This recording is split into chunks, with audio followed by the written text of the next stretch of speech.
Parliament మీద దాడులు చేసేవాళ్ళు మన చేతనే మన బొట్టు తీయించినోళ్ళు, మన తాళిబొట్లు ఫ్రిడ్జ్లో పెట్టించినోళ్ళు, మన గాజులు తీయించినోళ్ళు, మన డ్రెస్సులు స్టైల్ మార్పించినోళ్ళు, మన సంప్రదాయాలు మార్పించినోళ్ళు, మానసికంగా గత 50 ఏళ్లలో కంటే కూడా గత 20 ఏళ్లలో మన మీద మానసికంగా విదేశాల ఒత్తిడి లేదా విదేశాల కల్చర్ మన మీద బాగా ఇన్ఫ్లుయెన్స్ అయింది. వాస్తవంగా 1300 సంవత్సరాలకి పైగా భారతీయ సంస్కృతిని నాశనం చేయాలనుకున్నటువంటి ఎవడి వల్ల కాలేదు.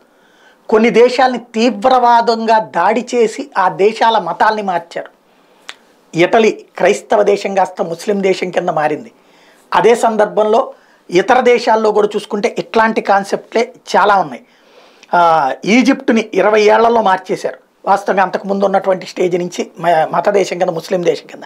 ప్రష్యా అంటే ఇవాళ ఇరాన్, ఒకప్పటి ప్రష్యా బైజంటైన్ని పూజించేటువంటిది, వాళ్ళందరినీ మతం మార్చేసి 30 ఏళ్లలో ప్రష్యాని ఇరాన్గా మార్చేసుకున్నారు. సిరియా అంతకుముందు ఉన్నటువంటి అన్ని మతాలకి సమప్రాధాన్యం ఉన్నటువంటి దేశం ఇప్పుడు గత 15 ఏళ్లలో ముస్లిం దేశం కిందకి మారిపోయింది. అక్కడే ఉగ్రవాదుల స్థావరాలతో ప్రపంచం అంతా అల్లకల్లోలం చేస్తోంది. మరోవైపు ట్యునీషియా 10 ఏళ్లలో మారిపోయింది, కంప్లీట్గా ఇస్లామిక్ వైపుకి వెళ్ళిపోయింది.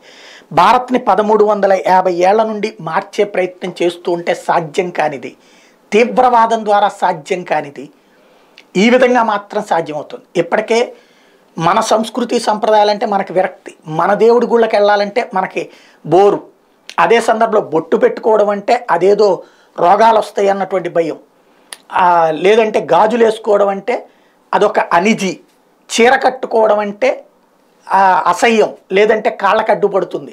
ఓవరాల్గా మన సంస్కృతిని మన చేతులతోనే నాశనం చేసుకోవడానికి మేధావులు, సెలబ్రిటీలు, అంతర్జాతీయ మీడియా కలిపి చేసినటువంటి దాంట్లో వేగంగానే మారింది. ఈ విషయం తెలుసుంటే వాళ్ళు పాపం అనవసరంగా దాడులకు వచ్చేదారు. శుభ్రంగా ఇక్కడికి అట్లాంటి అందమైనటువంటి అమ్మాయిల్ని, అందమైన అబ్బాయిల్ని పంపిస్తే ఎప్పుడూ మారిపోయేవాళ్ళమేమో.